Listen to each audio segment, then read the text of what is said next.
story that's gone viral, pun only somewhat intended, over the past day or so involved the most recent episode of the Joe Rogan Experience, episode 1999, and it involved presidential hopeful on the Democrat side, RFK Jr. Now, it's weird. It's very weird. Not a big fan of the Kennedy family, mostly because they kind of seen themselves as somewhat of a would-be dynasty, dating back to the grandfather of the situation, Joe Kennedy, being in deep with the Chicago outfit, and that's a situation I want to delve in a whole lot deeper than that, and I wasn't even a big fan of JFK himself and the fact that he's been immortalized and basically put on the same pedestal for the Democrats as Jesus Christ.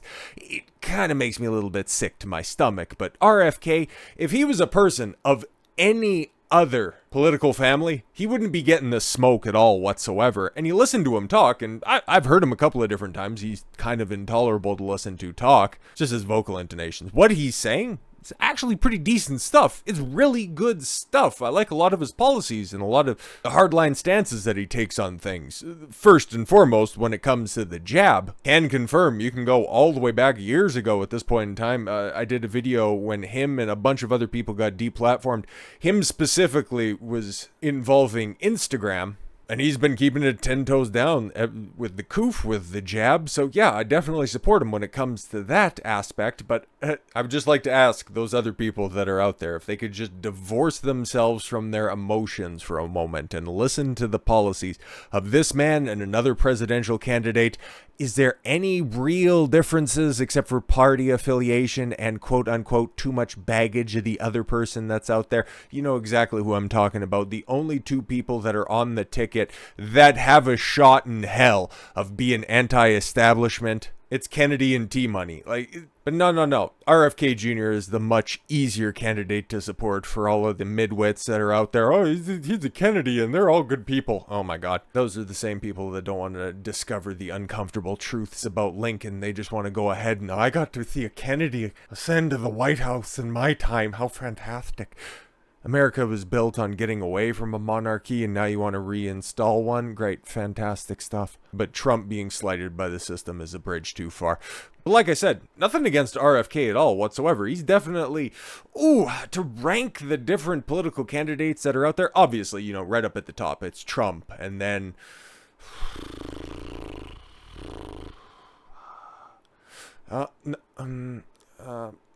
Yeah, RFK, right there. Okay, he'd make the top 10, just going through my list that's out there, and yeah, it's Trump.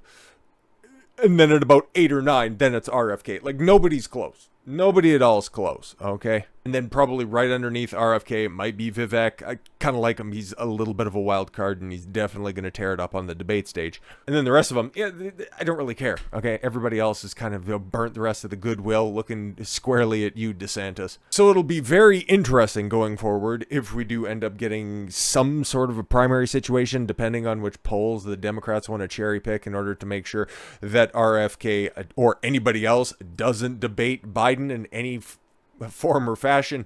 You're going to be seeing the media spin so hard, and this is probably why they're picking up this challenge, because for a lot of normies that are out there, they don't want to talk about the 2020 election anymore, let alone they don't even want to talk about the pandemic and all that stuff. They just, oh my God, thank God I survived and we can just move on with our life. So they can go ahead and spin RFK as just being an anti-science vaccine denier or whatever other smears they want to go ahead and throw at him, even though he's got the goods when it comes to this stuff, and he put out his bona fides on that episode of the Joe Rogan Experience. And what emerged from that is challenging a former guest that Rogan had on his podcast, Dr. Peter Hotez, who came on very early during pandemic in 2020 and was proselytizing about the dangers of the virus and how vaccines are basically fucking nectar of the gods. It's basically ether. Which, I'll keep it a buck. Most vaccines for dangerous viruses, I'm totally for, okay? It's been a minute since I've needed a vaccine for anything, but I'm sure like polio and hepatitis A and B. Like, I'm pretty sure that I've got those before. Like, I've got nothing against vaccines. I'm not the Jenny McCarthy school of kookery when it comes to just being against vaccines.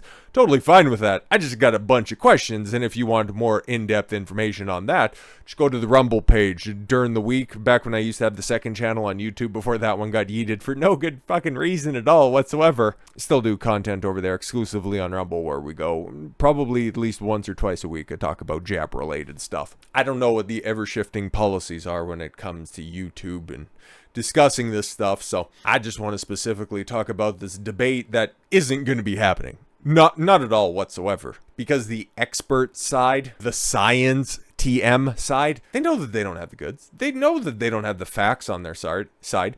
All they have is the institutional power and the ability to silence dissenting opinions that's out there. That's the only reason that they stay on top, because if you go up against somebody who actually has the receipts on the other end of this stuff, they lose 9 out of 9, and I'll give you the one for free. They're totally and utterly mismatched.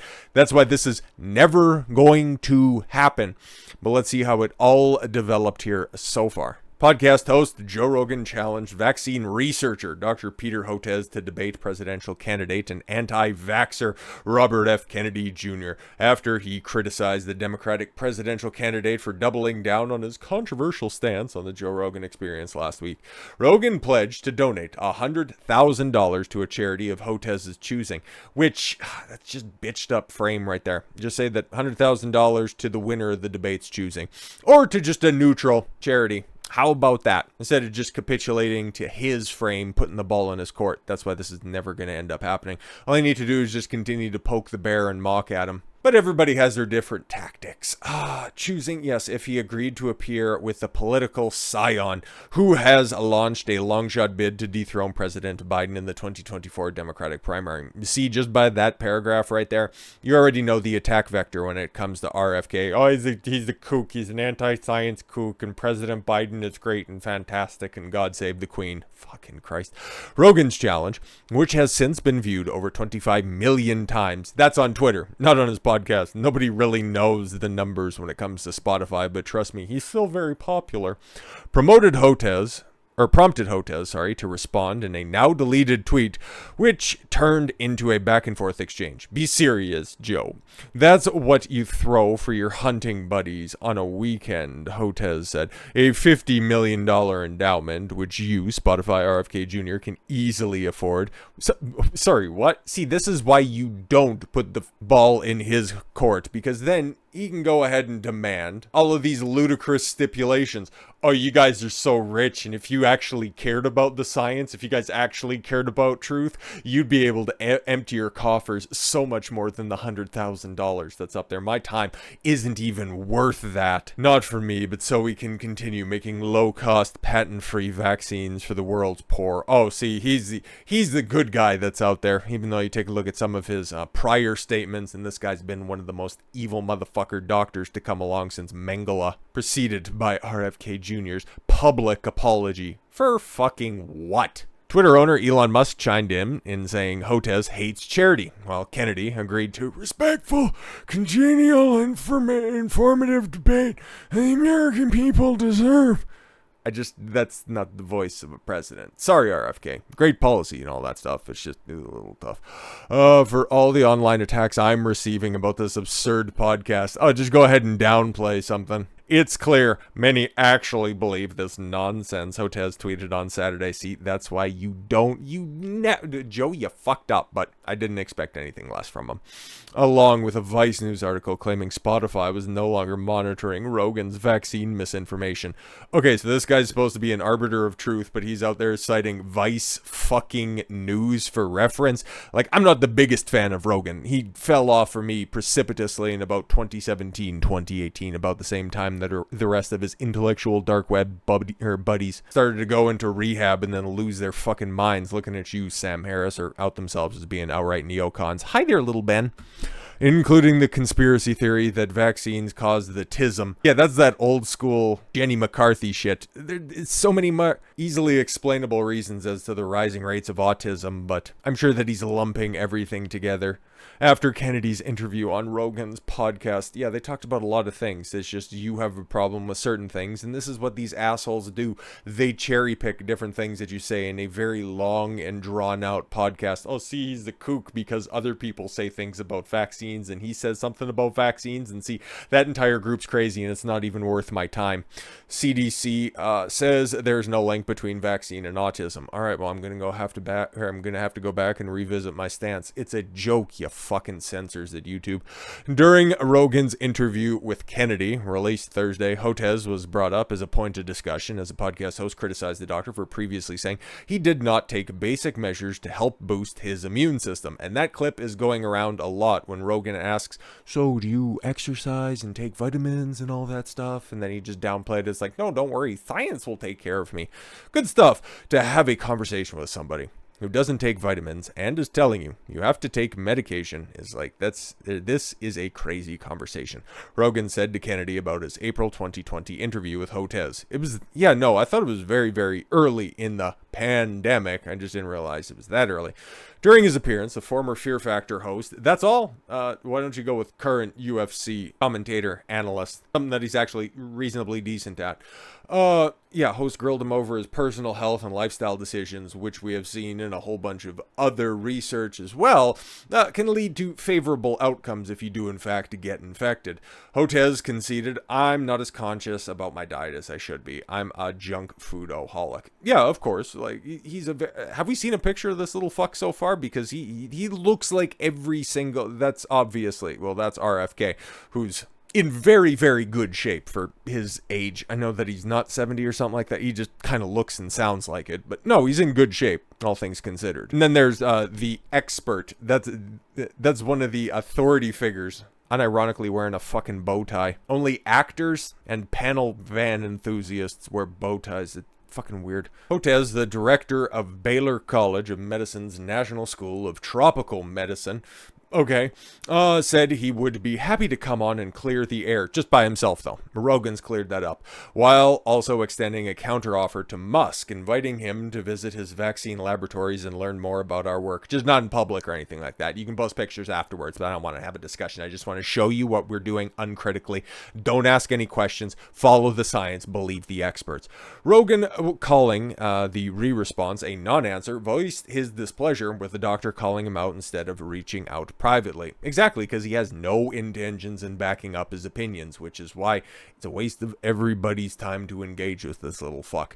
I challenge you publicly, because he publicly quote tweeted and agreed to the dog shit Vice article. Yeah, see, of course. If you're really serious about what you stand for, you have a massive opportunity to debate that will reach the largest audience of discussion like this has ever had. Yeah, even though the popularity of Joe Rogan's rank and file podcasts are definitely diminished, this situation right here mostly being picked up by the media, and given the level of both the debate participants, combatants, their personal standing in the world, it would definitely be one of the most well-viewed, listened to debates that would be out there. Another reason why somebody who doesn't have anything except for appeals to authority wouldn't engage in these types of conversations. If you can think of someone else who is better qualified, suggest that person, which kind of leads to the follow-up on all this stuff, because remember, this was all predicated on a $100,000 endowment by Joe Rogan for Hotez to just show up and I'll make a donation to charity. Can we get to the bottom of these jabs? That would be fantastic. And then I want you to take a look at the update. As of right now, at the beginning of the day, earlier today, which, shout out, happy Father's Day and all that stuff. If you guys follow me on Twitter, I posted my favorite Father's Day meme that's out there, and nobody likes it. I don't understand. I don't see what's so controversial about it, but it's fine. It's fine. The Peter Hotez RFK charity debate pot is now over $1.52 million, and check some of the names that are on there, okay? Joe Rogan, obviously at $100K, and Patrick Bet-David, because he's never had an original thought in his fucking life. I like his books, I like some of his podcasts, but for fuck's sakes, if I have to hear anything more about body, ESG scores, and that's it, everybody just shut the fuck up. Tim Pool, $100,000. Again, he's a disciple of Joe Rogan. There's nothing besides a bald head and dreams of civil war going on up there. Rest of the names don't really stick out except for the one that's right up at the top, making everybody else look poor because everybody else is a brokey in comparison. Big Andrew Tate with a $500,000 pledge. And as you can see, I'll link to this tree that's right here because it's very good, very comprehensive, given the fact that they have every single one of the pledges that's out there. Like, that's hilarious. So Tate responding to the initial thread. Okay, so yeah, I'll add $500,000, but I also want to state a lot of nerds who were anti-vax now were total COVID pussies at the start. Yeah, no, exactly. Can confirm that one as well. A lot of them even took the vaccine. Oh, 1000% true. And Tate, when I made mention that, yeah, no, the theoretical debate, that's never going to happen, at least in the form that's been presented so far between Hotez and RFK, it would be one of the best viewed debates online. Well, you know, shout out to Cobra Tate and his brother as well. You know, Tristan and Andrew putting on that emergency meeting broadcast on, was that on Wednesday or something like that, getting 433,000 concurrent viewers. Fucking Christ, man, that was amazing stuff. I watched most of it. Kind of forgot most of it because it was just more or less, you know, Tate being Tate. Glad to see him back. And also shout out to PBD for putting on the interview with Tate as well, and with Tristan as well. I like the Tristan interview quite a bit. And again, a 4.5 hour long interview with Andrew Tate. Very, very good, except for the middle part where he PBD just can't get out of his own ass about this fucking ESG shit lately. It pisses me off to no end. But even still, tacit endorsement for the interview. But like I said multiple times over, this debate will not happen between RFK and Hotez. But it looks like there's an alternative that could be on the horizon. Check this out. Okay? So this Chris Hardman summary of the situation, which is kind of good, okay? Peter Hotez, wow, RFK Jr. and Rogan are spreading dangerous misinformation. Joe Rogan, okay, come show us what we have wrong. Hotez, no. Joe, why not? Elon Musk, he knows he's wrong. Hotez, I'm an expert. Okay, come share some of your expertise, according to Joe. And then Hotez, wow, you're all conspiracy theorist, fascist. Yeah, no, exactly. That's what ended up happening right there. So Elon Musk replied to this, okay? Accurate summary. Look, I'm prepared to argue in favor of vaccines if you like. Do I think vaccines should be examined closely and mortality risk isn't substantially reduced in America? Yes. However, you should definitely take vaccines if traveling to places where where that disease is prevalent. Yes, fair enough. Do I think that you should take most vaccines even if you never leave America? Also, yes, the benefit may be small, but the risk is much smaller. So I think that we'll probably see a debate on the Rogan show. I probably won't because, frankly, I don't give a fuck what they talk about over there. But it's not going to be between Hotez and it's not going to be between RFK. It'll probably be between Elon and RFK, and it'll probably do fucking great numbers and all that stuff. And then you'll have Hotez sniping on the side, and then that's at that point in time where everybody can just dogpile on him and just go, no. Not actually, obviously. I'm not calling for anything to happen. It's not like my little fucking influence is going to amount to anything, but that's where you can just continue to go, you chickened out on all this stuff. Who cares about you? Just continue to dismiss them because that's what all of these experts just get off on. All of the power, all of the perceived authority that they have, because it's the classic example. The emperor has no clothes. They're important and they're informed because they say that they're important and they're informed. And they can go ahead and snipe all the kook examples. It's the exact same stuff that you get when you're trying to figure out